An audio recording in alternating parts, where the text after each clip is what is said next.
اعوذ باللہ من الشیطان الرجیم بسم اللہ الرحمن الرحیم۔ ایک شخص حضرت امام جعفر صادق علیہ السلام کی خدمت میں آیا اور عرض کیا کہ میں ایک گناہ کا مرتکب ہو گیا ہوں۔ حضرت نے فرمایا خداوند عالم معاف فرما دے گا۔ اس شخص نے کہا میں نے جو گناہ کیا ہے وہ بہت بڑا ہے۔ امام علیہ السلام نے فرمایا اگر پہاڑ کے برابر بھی ہو تب بھی اللہ بخش دے گا۔ اس شخص نے عرض کیا میرا گناہ بہت ہی زیادہ بڑا ہے۔ حضرت نے پوچھا مگر تم نے کیا گناہ کیا ہے؟ اور پھر اس شخص نے امام سے اپنے گناہ کی تفصیل بیان کی۔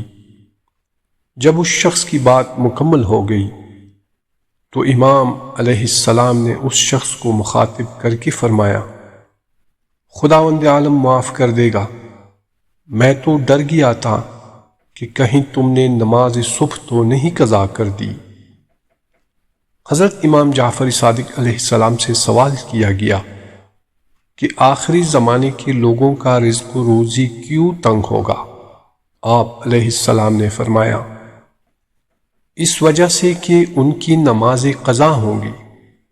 اسی طرح شیخ حسن علی اصفہانی اپنی وصیت میں اپنی فرزند سے فرماتے ہیں اگر انسان 40 روز ریاضت و عبادت کرے لیکن ایک بار اس کی نماز صبح چھوٹ جائے تو 40 دن کی عبادت و ریاضت کا نتیجہ بے اہمیت بے ارزش ہو جائے گا۔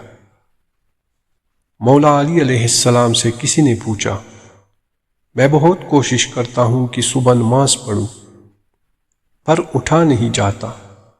مولا علیہ السلام نے ارشاد فرمایا یہ نیند کی وجہ سے نہیں ہے بلکہ تم جو سارے دن میں گناہ کرتے ہو وہ تمہاری گردن میں طوق، ہاتھوں میں ہتکڑی اور پاؤں میں بیڑیا بن کر تمہیں اٹھنے نہیں دیتا۔ رسول اللہ صلی اللہ علیہ وآلہ وسلم فرماتے ہیں اے علی جب بھی نماز کا وقت ہو جائے تو نماز کے لیے تیار رہو ورنہ شیطان تمہیں بیہودہ کاموں میں مصروف کر کے نماز سے غافل کر دے گا، اور جب تم نیک کام کا ارادہ کرو تو اس میں جلدی کرو ورنہ شیطان تمہیں اس سے روک دے گا۔ امیر المؤمنین امام علی علیہ السلام فرماتے ہیں نیند کتنی بری شے ہے جو قلیل عمر کو کم کر دیتی ہے اور کثیر اجر و ثواب کو ختم کر دیتی ہے۔ اللہم صلی علی محمد وآل محمد۔